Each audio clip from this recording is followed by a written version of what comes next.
Madame, Monsieur, bonsoir. Vous êtes sur RAL24 News. Vous regardez Cap sur l'Afrique, votre rendez-vous hebdomadaire avec les questions africaines.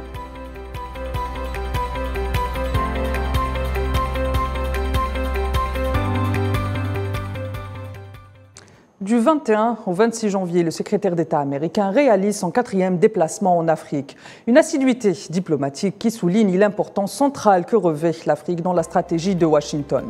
Et comme chaque début d'année, l'Afrique est le théâtre d'un ballet diplomatique des puissances avec pour objectif renforcer les relations bilatérales avec le continent. Laisse entendre dans le discours des acteurs politiques, mais comme l'enfer est pavé de bonnes intentions, ces visites cachent souvent, pour ne pas dire s'entend, des visages d'une guerre hégémonique féroce, faisant de l'Afrique une nouvelle frontière de la concurrence entre d'un côté un Occident de plus en plus isolé qui fait face à ses contradictions et de l'autre la Chine et la Russie de plus en plus présentes dans le jeu géopolitique mondial, avec pour objectif parvenir à une nouvelle donne internationale plus équilibrée. Madame, Monsieur, vous l'aurez compris, il s'agit pour nous ce soir d'apporter un éclairage à cette tournée ouest-africaine du secrétaire d'État américain Anthony Blinken et au même moment de nous pencher sur ce duel Chine-Russie versus USA. Et pour en parler, j'ai le plaisir d'être accompagnée ce soir de Linda Larbaoui, analyste politique. Bonsoir Linda, merci d'avoir accepté mon invitation. Bonsoir à tout le monde et c'est moi qui vous remercie de m'avoir invité. Et je serai également accompagnée d'un habitué de Cap sur l'Afrique, Gamel Abina, observateur des questions internationales. Bonsoir Gamel, merci d'avoir accepté mon invitation. Merci beaucoup et bonsoir à tout le monde.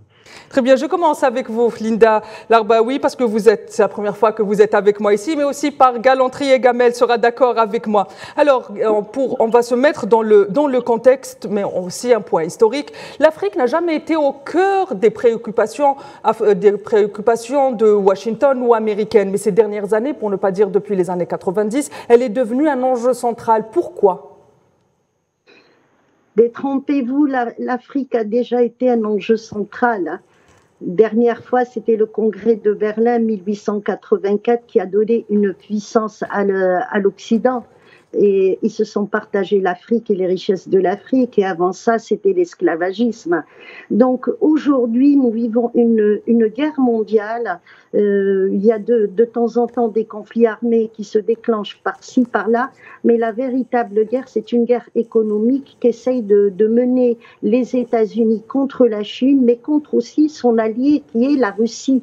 Aujourd'hui, les Américains, ce qu'ils recherchent, ce n'est pas une position géopolitique, c'est plus une position géostratégique, du fait qu'ils ont déjà perdu les pays asiatiques par la guerre qu'ils ont essayé de mener à la Chine en mer de Chine.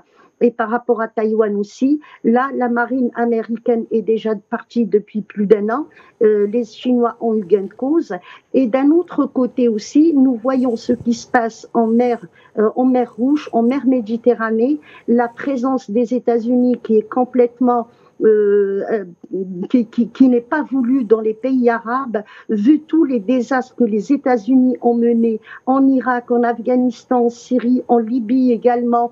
Et il ne faut pas oublier que les printemps arabes ont commencé en Afrique, donc l'Afrique était déjà ciblée, et cela depuis 2007, quand les États-Unis nous ont créé Africom. Et en même temps, nous avons la création de Syntcom qui est en Égypte. Donc, c'est toujours un pays africain qui est concerné. Aujourd'hui, ce que recherchent les États-Unis, c'est plutôt les voix des Africains, les richesses des Africains aussi. Mais si nous voyons ce qui se passe actuellement, les visites de Blinken, c'est plus l'Afrique de l'Ouest, c'est-à-dire renforcer leur position en Atlantique, parce de l'autre côté, nous avons la mer Rouge, et la mer Rouge, il y a une véritable guerre qui est déclenchée avec les Houthis, rejoint par toute la population yéménite. Donc, la position américaine au niveau de l'Afrique de l'Est, elle est très affaiblie actuellement avec la guerre qu'il y a au Soudan, la Somalie qui se mêle, et puis l'Égypte aussi qui met le nez dans le conflit qu'il y a entre l'Éthiopie et la Somalie. Donc tout ça fait que l'Afrique actuellement, tout comme le Moyen-Orient, c'est une bombe à retardement qui risque d'exploser, et si jamais ça explose, c'est les États-Unis qui seront les perdants.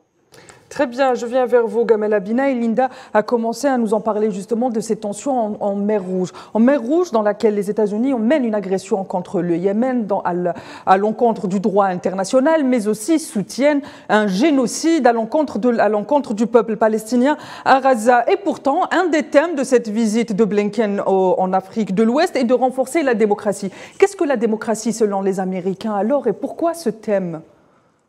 Déjà, on se rend compte que Blinken ne va pas n'importe où, il va dans un pays, la Côte d'Ivoire, c'est sa première tournée, on dira, qui est en pleine compétition actuellement d'ailleurs.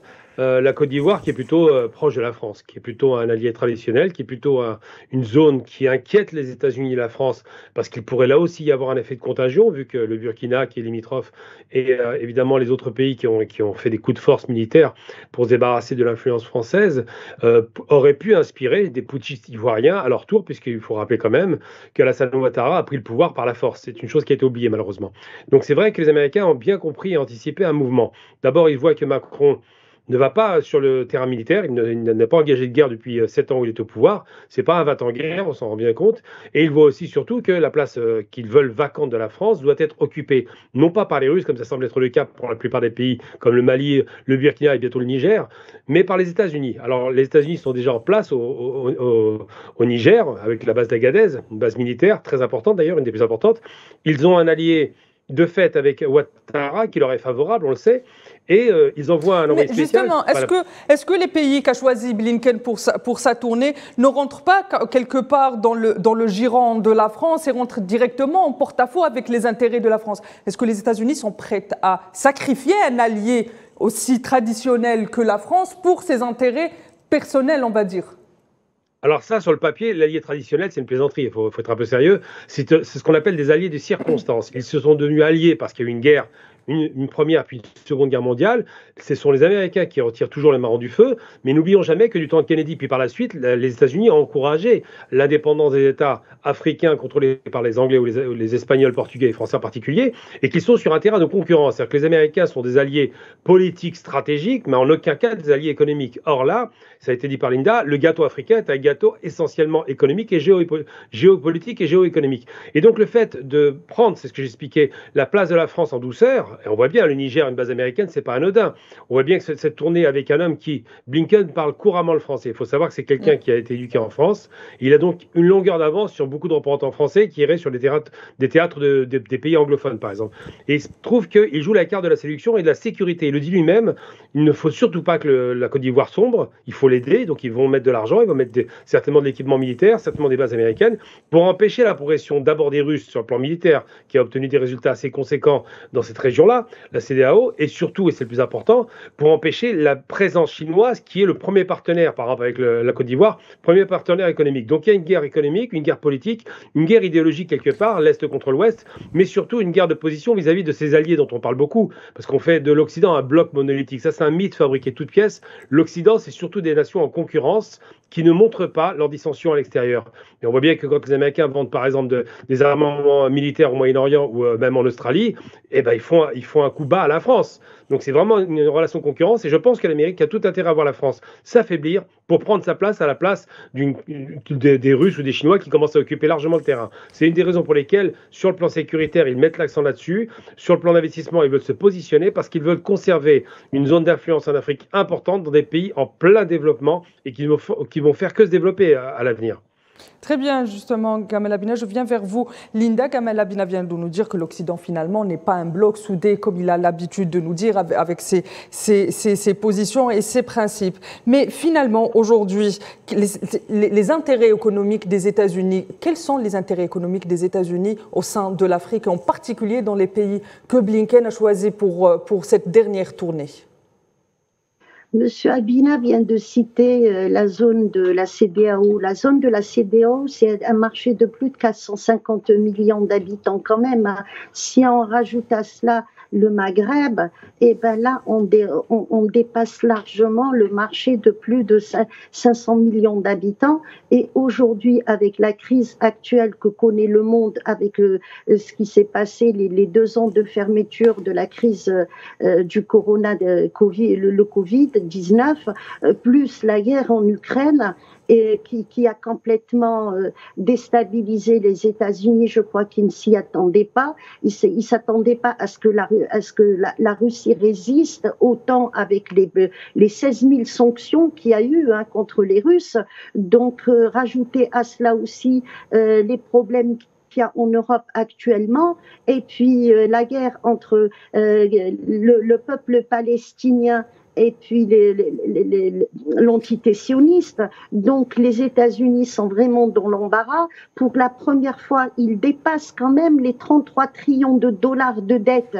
Donc ils sont très très mal en point au niveau financier, et un marché de 500 millions d'habitants, ça peut les aider. Mais je vais quand même rappeler une chose, que la zone de la CEDEAO, bien évidemment, c'est une zone française où les Américains mènent une guerre contre la France depuis 2007, et quand Sarkozy a été élu, il n'a fait que renforcer les positions américaines, déjà en retournant dans l'OTAN, mais jusqu'à là, il y a Macron qui résiste quand même, et la France, quand il y a eu la création d'Africom en 2007, février 2007, la France a quand même fait une chose, elle a favorisé un coup d'État en Mauritanie, et c'est à partir de là que la France a réintégré le Sahel, elle s'est réintroduite dans le Sahel. Donc c'est vraiment une opération géostratégique et politique qui avait été jouée par la France, et ça a été gagné, puisque la France est restée dans le Sahel jusqu'à je dirais en 2023.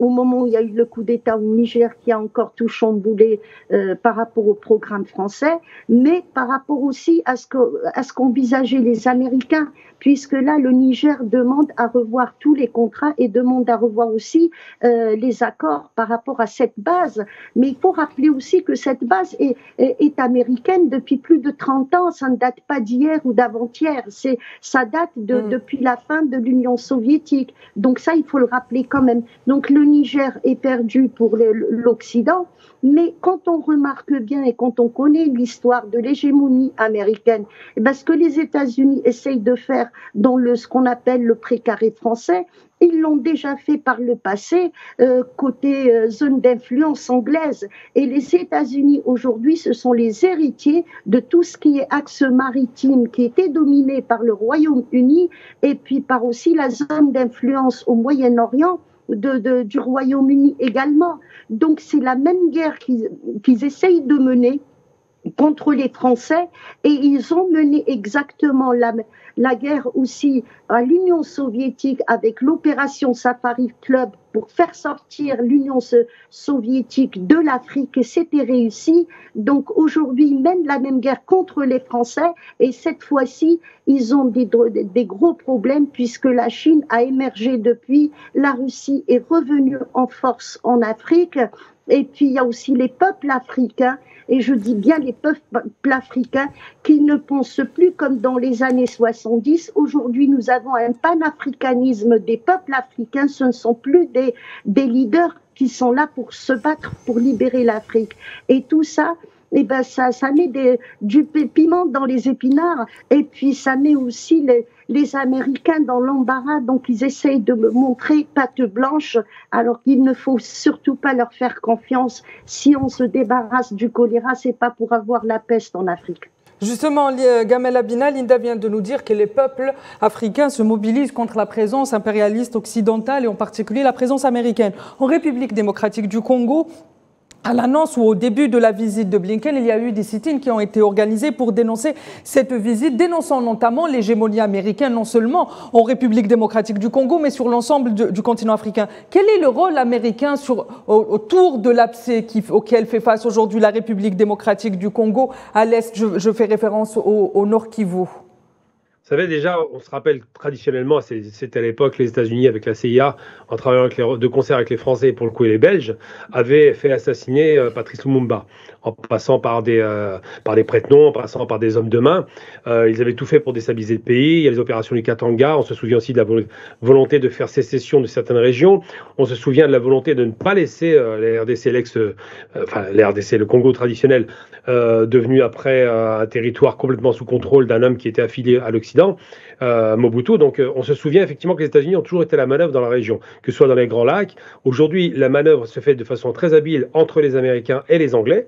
Les Anglais en passant par le Commonwealth, les Américains en passant par les aides de coopération militaire et des pseudo-relations gagnant-gagnantes. Mais en vérité, vous posez la question, qu'est-ce qu'ils ont à manœuvrer? Il faut savoir que la RDC est un territoire, on peut même plus parler de pays tellement il était morcelé, qui est un véritable vivier de richesse et pour lequel la plupart des pays alentours sont en train de faire des pillages organisés avec l'assentiment des États-Unis. Personne n'intervient et il faut rappeler le chiffre. On est entre 6 et 8 millions de morts sur 20 ans. C'est ça le massacre de RDC. On n'en parle pas. 45 000 morts par mois en moyenne, c'est vraiment une véritable catastrophe, avec effectivement le sentiment que les Américains, ça leur va très bien. C'est des conflits de basse intensité, c'est des conflits localisés, aux frontières en particulier, et c'est des conflits qui n'empêchent pas l'exportation de tout ce qui est de richesses minières, pétrolières, gazières, boisières. Enfin, on a tout un tas de richesses dans ces pays-là, et c'est le pays le plus riche de la Terre, pour le coup, en termes de ressources, et le plus pauvre en termes de niveau de vie des habitants, puisque c'est la guerre. Et donc oui, qu'est-ce que font les Américains? Comme partout en Afrique, ils manœuvrent. Comme partout en Afrique, ils essaient d'évincer leurs alliés occidentaux. Et comme partout en Afrique, ils sont inquiets par la présence chinoise très forte. La Chine, depuis 20 ans, ne fait tous les ans que des sommets Chine-Afrique. Les Russes font de même actuellement. Les Turcs et les Américains commencent à faire des sommets économiques pour montrer qu'ils sont soi-disant au même niveau que les autres. Mais ils ont un retard, ils ont des cases de retard, parce que la politique américaine, à l'origine, c'est une politique géopolitique anticommuniste qui poussait à la guerre. Et aujourd'hui, cette politique a revu un petit peu sa copie parce que les questions économiques sont devenues centrales et se rend bien compte que la séduction de la Chine par l'économie et du sécuritaire par la Russie fait qu'ils sont largement dépassés. Donc, ils essaient de revenir, ils essaient de montrer un visage un peu plus avenant, ils essaient de donner le sentiment qu'ils sont là pour le développement de l'Afrique et qu'ils feront tout pour que ça fonctionne, avec la sécurité, bien évidemment. Mais en vérité, leur véritable sous-jacent, c'est l'objectif toujours de faire main basse sur les richesses, de faire en sorte que l'Afrique soit monoproductrice de richesses, pour chaque pays a sa petite richesse, et de ne pas laisser la possibilité aux Africains de développer leurs industries, de ne pas laisser aux Africains la possibilité de développer une idée panafricaine, d'une unification africaine, où il y aurait un marché intérieur. Et on se souvient du rêve de Kadhafi qui allait dans ce sens-là. On a vu ce qu'ils en ont fait. Ils ont saccagé la Libye, assassiné la moitié de la famille de Kadhafi, dont Kadhafi, uniquement pour contrer ce rêve. Donc les États-Unis sont toujours à la manœuvre, n'y croyez. Il ne faut pas se bercer d'illusions. Ils ne le font pas pour une relation gagnant-gagnant. Ils le font pour une relation où ils sont uniquement les gagnants, avec en face d'eux des gens considérés finalement comme des esclaves. Très bien, merci Gamel pour cet éclairage. Madame, Monsieur, je vous retrouve dans un petit instant après cette courte page publicitaire.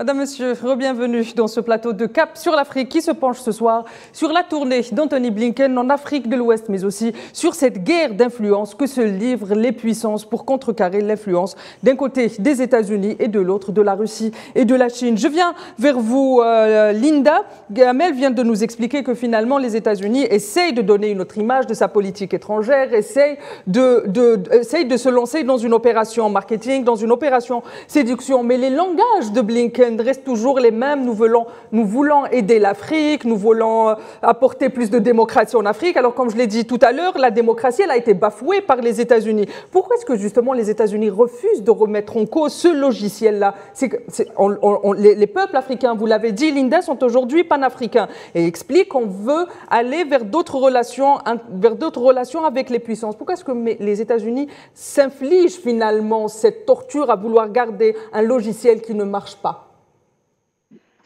On remarquera que quand les pays africains, les 54 pays africains ont voté en faveur de la Russie quand la guerre en Ukraine a commencé, il y a eu quand même une cinquantaine de pays qui étaient pour la Russie et ne voulaient pas sanctionner la Russie. Donc là, il y a eu des intérêts des États-Unis envers l'Afrique et puis il y a un sommet Afrique-États-Unis qui s'est fait où Biden a invité tout le monde et il a essayé de montrer patte blanche. Et là, justement... je rappelle qu'il n'avait pas invité le Mali, le Burkina Faso et la Guinée qui étaient en période de transition, estimant que ces transitions n'étaient pas démocratiques. Exactement. Et pendant ce sommet, il y a quelque chose qui s'est passé et la presse n'a pas fait attention. C'est qu'au moment où tout le monde était réuni avec Biden, M. Abdel Fattah Sisi, lui, était convoqué au Pentagone et il était avec l'un des ministres sionistes israéliens et ils ont signé des accords avec les États-Unis et donc CENTCOM pour la domination de la mer Rouge. Aujourd'hui, il y a une guerre en mer Rouge. Mais la question qu'il faudrait se poser, justement, Blinken qui vient en Afrique avec ce gros conflit qui se passe en Palestine, je dirais même cette guerre sans merci envers le peuple palestinien. Donc Blinken qui vient en Afrique, est-ce qu'il vient pour représenter le ministère des Affaires étrangères américain ou est-ce qu'il vient pour représenter le côté juif sioniste israélien? Donc ça c'est une bonne question quand même à se poser, puisque aujourd'hui la force de l'Afrique ce n'est pas uniquement les matières premières.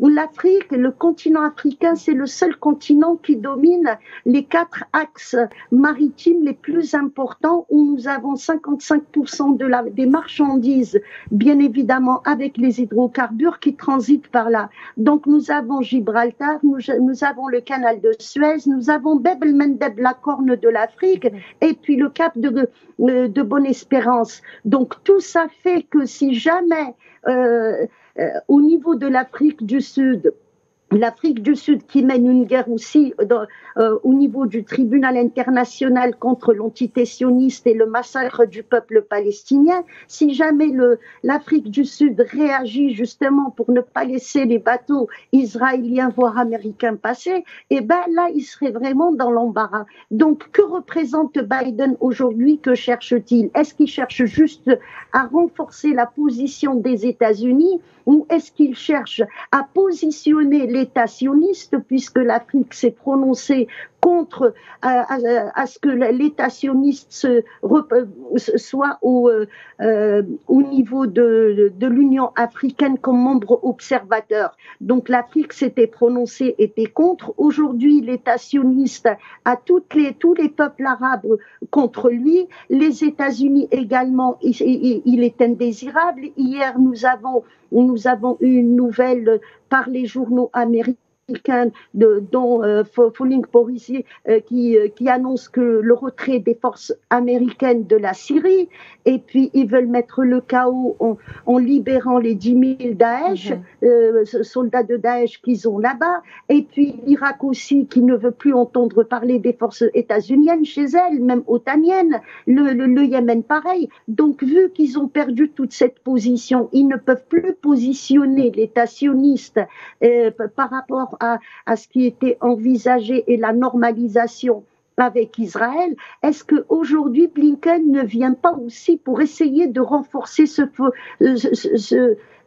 rang aussi? Donc il ne faut pas négliger, tout le monde voit aujourd'hui. Linda, est-ce que c'est les destinations choisies par Blinken qui vous font mener vers cette analyse? Parce que par exemple, Blinken, il a dit que la Côte d'Ivoire était un pays de plus en plus stable, en particulier depuis l'arrivée de son président à la tête du pays, Ouattara, qui a été quand même maintenu au pouvoir par une intervention française. Donc est-ce que c'est les pays choisis? Est-ce qu'on peut considérer que ces pays choisis sont finalement des régimes relais de l'Occident? Bien sûr. Ce ne sont pas des chefs. On se serait adressé à Monsieur Assimi Goïta. Je pense que les choses se seraient passées différemment, puisque Assimi Goïta est venu pour rétablir l'ordre dans son pays. Monsieur Traoré, pareil. Diani aussi au Niger. D'ailleurs, il veut revoir ses accords avec les États-Unis. Mais quand on parle de Ouattara, on parle d'un homme qui a été mis par l'Occident. Aujourd'hui, il ne s'agit plus de France, c'est terminé. On parle de l'Union européenne et il n'y a plus d'armée française non plus. On parle de forces otaniennes. Donc, quand l'OTAN parle, c'est les États-Unis qui parlent. Quand l'Union européenne parle, eh ben c'est parce que les États-Unis ont décidé. Nous l'avons vu ces dernières années, depuis la crise du Covid jusqu'à là, c'est toujours les États-Unis qui parlent et c'est toujours les autres pays qui obéissent. Donc la position au niveau des pays anglo-saxons, des pays du Commonwealth, je pense que c'est déjà affiché. Il y a la plupart des pays qui suivent l'Afrique du Sud. D'ailleurs, on le remarque bien au moment où l'Afrique du Sud a entamé sa procédure contre l'État sioniste. Il y a l'Allemagne qui s'est rangée du côté de cet État pour essayer de défendre ses positions. Et bien tout de suite, la Namibie a répliqué pour attaquer l'Allemagne, carrément pour génocide contre le peuple namibien. Donc il y a les Africains bougent quand même. L'Afrique de l'Est, malgré que ce soit des pays qui sont dans le Commonwealth, justement, ils connaissent le danger américain, le danger anglo-saxon. Donc, ils bougent. Reste l'Afrique de l'Ouest qui est plus alliée à la France. Et puis, c'est à partir de là que les États-Unis travaillent. Ils essayent de rallier au moins ces voix envers eux. Il y a par exemple, le Sénégal, qui était en pleine négociation il y a 2 ou 3 ans pour accueillir le siège d'Africom. Et ce sont la plupart des pays africains, justement, comme le Mali ou comme le Burkina, tout ça, qui se sont opposés à ce qui est une base américaine de l'Africom. Donc, ce côté-là n'est pas tout à fait stable et n'est pas allié aux États-Unis. L'Afrique de l'Ouest n'a pas un esprit anglo-saxon. Et c'est ce que M. Ouattara cherche, et c'est ce que, M. Blinken cherche chez M. Ouattara. Mais je reste persuadée que ce qui se passe actuellement, on ne peut pas exclure l'histoire palestinienne, puisque l'Afrique a quand même 54 voix. L'Afrique, en 1971, je crois en 72, c'était grâce à l'Afrique que les Chinois ont rétabli leur siège à l'ONU. Et puis, quand la Russie s'est retrouvée face à tous les pays occidentaux en 2022, c'est les voix africaines qui ont réussi à sauver l'économie russe. Et aujourd'hui, nous nous retrouvons face à une entité qui risque quand même des grosses sanctions. Et cette fois-ci, c'est un tribunal très particulier qui est en train de juger l'entité sioniste israélienne. C'est un tribunal.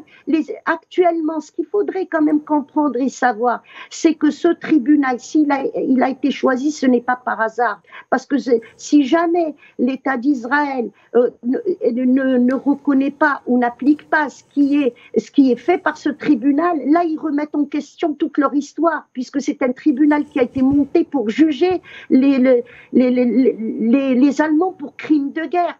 Donc, il y a toute une histoire derrière, et moi, je suis persuadée que les choses sont liées et que M. Blinken, il ne porte pas qu'une seule casquette, mais 2 casquettes pour essayer de repositionner l'État sioniste en Afrique.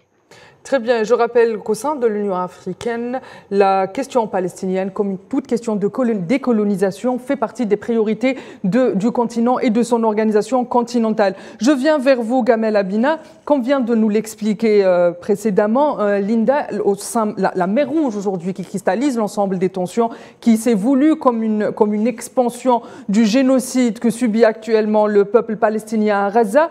Est-ce qu'on peut dire que finalement les tensions en mer Rouge sont aussi la cristallisation de cette guerre d'influence que se livrent d'un côté les États-Unis et la Chine? Oui, il y a beaucoup de liaisons par rapport à ça. On se souvient par exemple que la Somalie, qui a été détruite littéralement, c'est un ancien pays soviétique, enfin communiste plutôt, je dis bêtise, qui a été littéralement atomisé par les États-Unis avec leur intervention à l'époque contre les Janjaouids, contre les Chebabs. Cette Somalie n'existe plus aujourd'hui. C'est 4 États complètement déstructurés. Il n'y a plus de pays centralisés, plus d'armées, plus rien. Et ils tiennent la Corne de l'Afrique. Donc c'est vrai que c'est un passage obligé, c'était dit par Linda. Il y a 4 zones avec le canal de Suez très importantes aux extrémités africaines qui font que l'Afrique est devenue un centre commercial sans le vouloir. Mais ça a rejoint à l'époque la traditionnelle route des Indes, route de la soie. Donc qu'est-ce qui se passe? On a des États-Unis qui sont inquiets effectivement sur la sécurité. D'ailleurs, ils parlent beaucoup de sécurité, moins d'économie que de sécurité. Et ils sont inquiets sur l'influence russo-chinoise qui fonctionne très bien.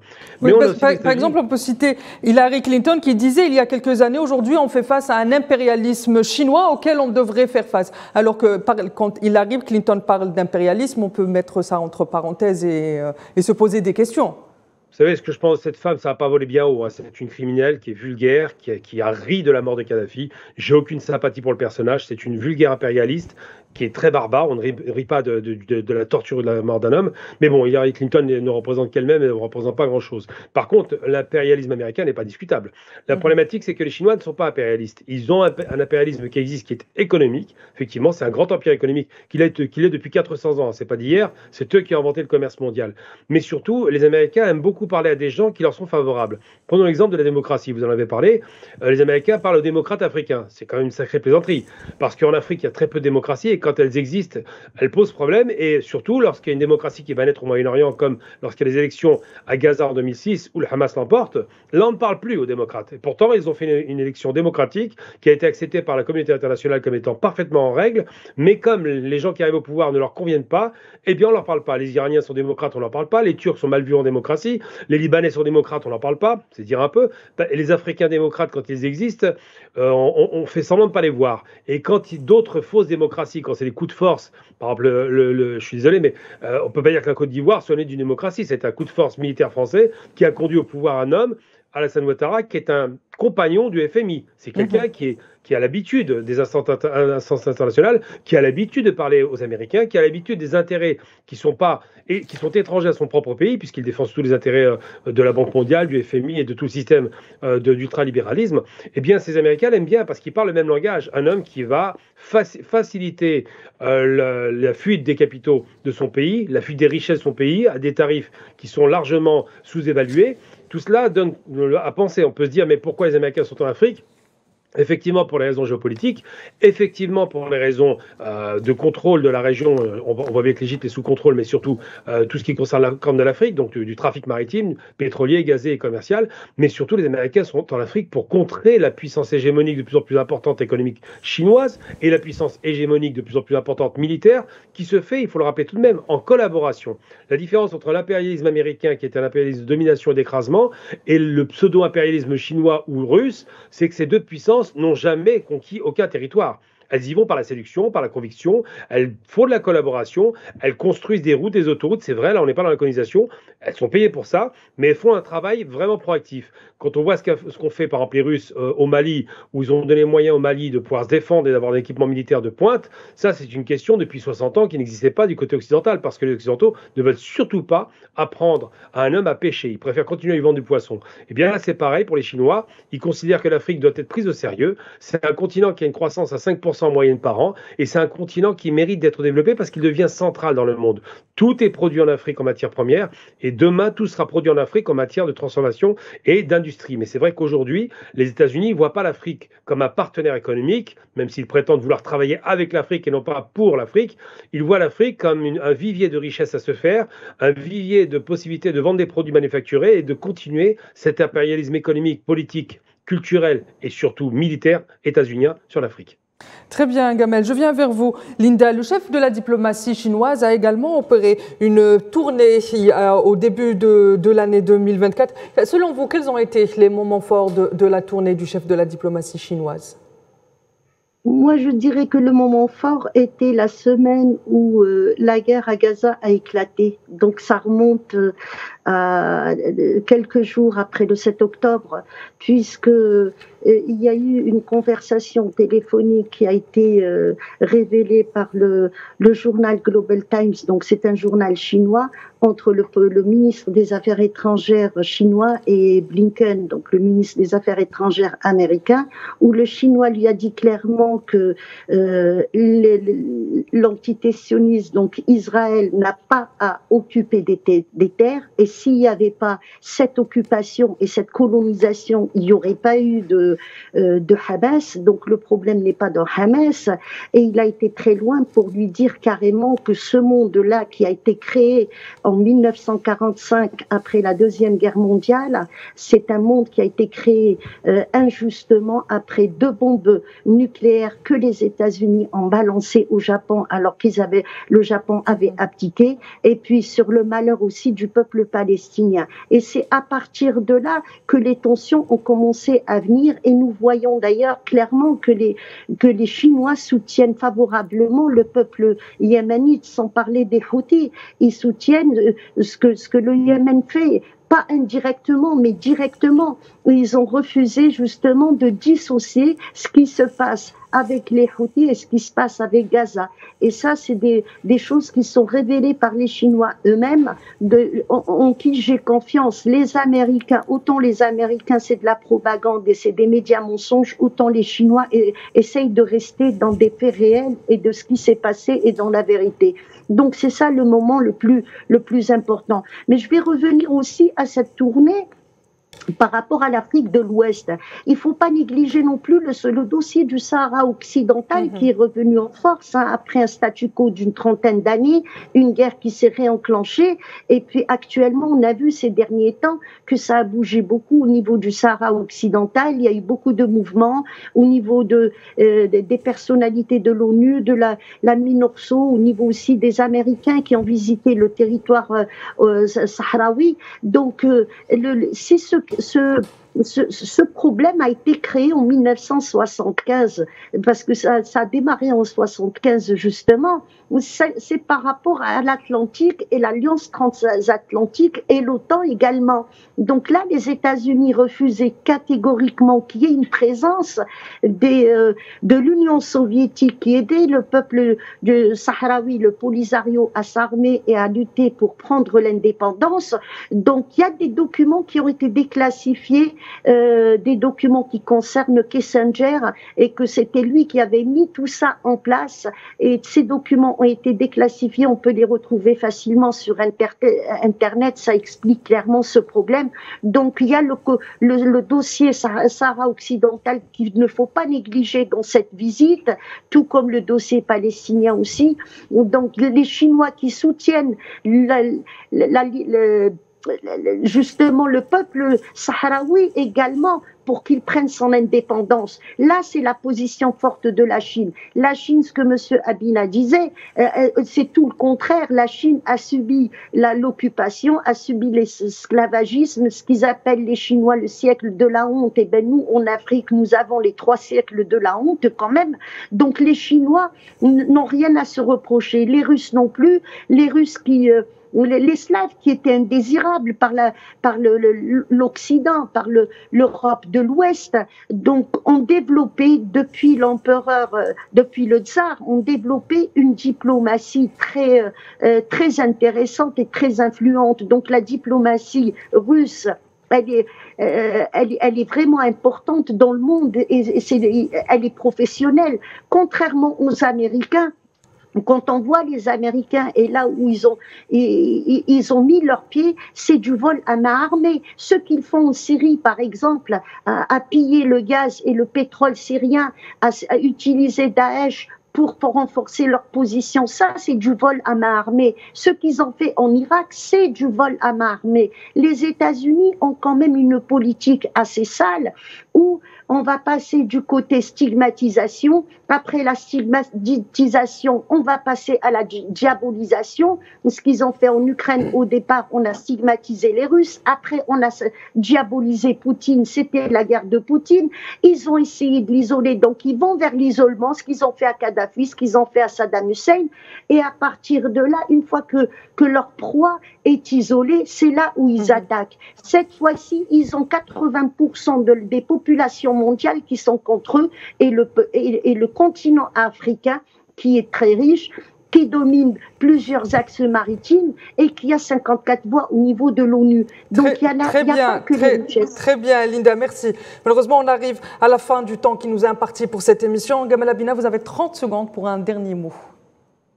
Je dirais simplement qu'avec le choix des partenaires aujourd'hui, et surtout avec le passif qui est très lourd du côté occidental, les Africains n'ont pas trop de soucis à se faire. Les seuls qui vont composer avec les Blinken et autres représentants occidentaux seront des gens qui sont totalement acquis à leur cause, des vendus en l'occurrence, mais les peuples ne sont pas dupes de cela. Et surtout, le choix des partenaires les autorise à pouvoir travailler ensemble pour commencer, et avec des pays de l'Est reconstitués, Chine, Russie, Inde et j'en passe, qui seront beaucoup plus solides.